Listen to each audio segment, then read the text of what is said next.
როგორც ზღვის ტალღა შორეულ ნაპირს შეიგრძნო ფისევით ორის სული დაიკარგები მძიმე ტალღაში უმართავს გაგხდის ნაკანჭი გული სევდა მორეულს დარდად წაგიღებს წვიმის წვეთები ამ ცუდამენში მარტოდ დარჩენილს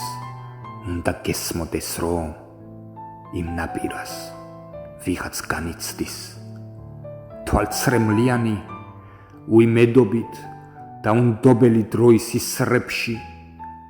გაირბენს წლები ნატანჭ ფიქრებად დაიკარგები უცხონისლებში შემოეკრობა ცრემლის ხეულზე იმ მონატრების სავსე იარებს გაცვდება გრძნობა მოგონებების ის ერთი ისევ დააგვიანებს